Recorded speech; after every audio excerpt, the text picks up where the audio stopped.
Gold, trusted gold buyers. మీరు తాకట్టు పెట్టిన బంగారాన్ని విడిపించి ఈ రోజు ఉన్న మార్కెట్ ధరకు కొనబడను. కాంగ్రెస్ పార్టీకి ఊడిగం చేస్తుంది మంత్రి వివేక్ ఊడిగం చేస్తుంది. It's shame. నేను 10 ఏళ్ళు గవర్నమెంట్ నడిపిన, 5 ఏళ్ళు ఎంపీ, 5 ఏళ్ళు ఎమ్మెల్యే, గవర్నమెంట్ విప్పు.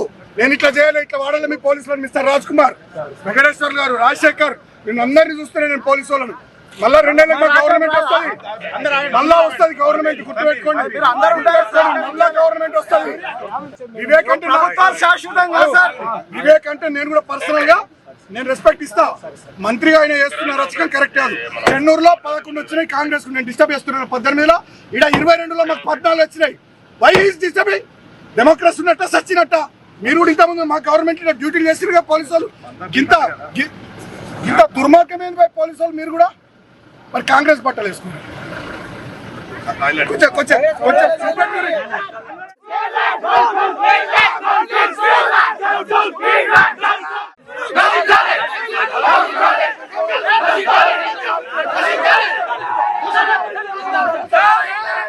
మున్సిపాలిటీ ఎన్నికలు కొన్ని చోట్ల రసవత్తరంగా జరిగినప్పటికి కూడా కొన్ని చోట్ల మాత్రం లాఠీ చార్జ్ కి కూడా దారి తీసినటువంటి పరిస్థితి. అట్లాగే కొన్ని చోట్లనైతే రాళ్ల దాడి జరిగింది, ఒకరిదొకరు కొట్టుకున్నటువంటి సిచ్యువేషన్. ఫర్ ఎన్ ఎగ్జాంపుల్ మనకు తెలుసు, తొర్రూరు కావచ్చు, జనగామ కావచ్చు, ఆ తర్వాత మనకి ఇప్పుడు కనిపిస్తోంది ఎక్కడ అంటే మంచిర్యాలకి సంబంధించిన క్యాతనపల్లి మున్సిపాలిటీలో కూడా ఒక రణరంగమైనటువంటి సిచ్యువేషన్ కనిపిస్తోంది. ఏకంగా బాల్క సుమన్, ఆయన మాజీ ఎంపీ, మాజీ ఎమ్మెల్యే, ఆయన మా అభ్యర్థులను ఎట్లా మీరు రానివ్వరు, కిడ్నాప్ చేస్తారు, పోలీసులు ఎందుకు ప్రభుత్వానికి పూర్తిగా అనుకూలంగా మాట్లాడుతున్నారు, పోలీసులు డైరెక్ట్ గా కాంగ్రెస్ పార్టీ కండువా కప్పుకొని రండి, అసలు ఈ వివక్ష ఏంది, ఇంత అన్యాయం ఏంది అని బాల్క సుమన్ కొంత దురుసుగానే మాట్లాడినటువంటి పరిస్థితిని మనం చూస్తూ ఉన్నాం.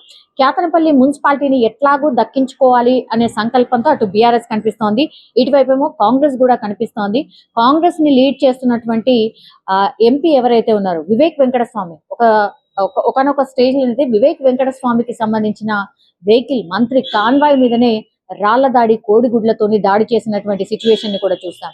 సో ఒక ఉద్రిక్త వాతావరణం నడుమ ఇప్పుడు క్యాతనపల్లి మున్సిపాలిటీలో మున్సిపల్ ఆఫీస్ కి చేరుకోవాలన్నా, లోపలికి ఎంట్రీ కావాలన్నా కూడా ఎవరిని, బయట వ్యక్తుల్ని ఎవరిని అనుమతించట్లేదు. అట్లాగే క్యాతనపల్లి మున్సిపాలిటీని పూర్తి స్థాయిలో కాంగ్రెస్ పార్టీ కైవసం చేసుకోవాలని వీళ్ళు చూస్తూ ఉన్నారు. అటువైపు ఏమో బీఆర్ఎస్ మా సంఖ్యాబలమే ఎక్కువ కాబట్టి మేమే కైవసం చేసుకుంటుందని బీఆర్ఎస్ పార్టీ అటు పూర్తి స్థాయిలో బాల్క సుమన్ హయాంలో ప్రయత్నాలు చేస్తున్నటువంటి పరిస్థితి. ఒక్కసారిగా నిన్ననే యాక్చువల్లీ ఈ మున్సిపాలిటీకి సంబంధించి పూర్తిగా చైర్మన్ ఎన్నుకోవాల్సి ఉంది, కానీ ఉద్రిక్త పరిస్థితులు నిన్న కూడా అలాగే ఉన్నాయి.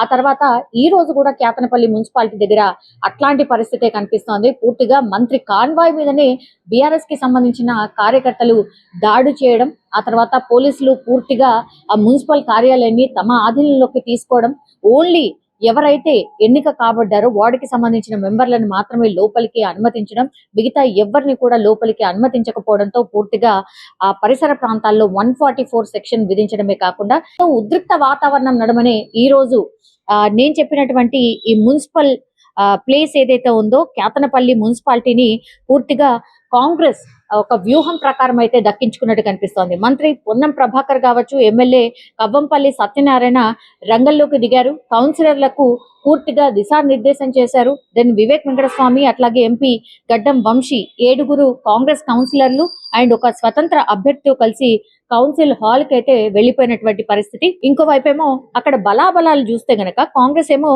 7+1 అంటే స్వతంత్ర అభ్యర్థిని కలుపుకుంటే 8, బీఆర్ఎస్ కేమో 10 మంది ఉన్నారు, సిపిఐకేమో 4 స్థానాలు సాధించాయి.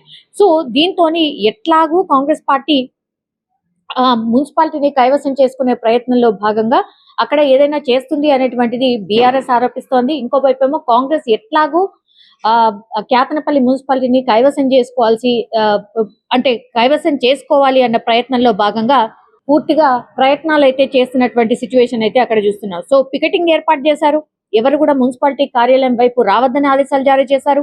పట్టణంలో పూర్తిగా శాంతి భద్రతలకు సంబంధించిన ఇష్యూ కాకుండా పోలీసులు పూర్తిగా పహారా మధ్య ఇప్పుడు క్యాతనపల్లి మున్సిపాలిటీకి సంబంధించిన ఎన్నికనైతే పూర్తి స్థాయిలో కంప్లీట్ చేసే ప్రయత్నంలో భాగంగా అయితే పోలీసులు అట్లాగే ఆ మున్సిపల్ కార్యాలయం ఒక ప్రయత్నం అయితే చేస్తోంది. చూడాలి మరి ఎవరు ఎన్నికయ్యారు ఏంటి అనేది కూడా మరి కాసేపట్లో తెలిసే అవకాశం అయితే కనిపిస్తుంది.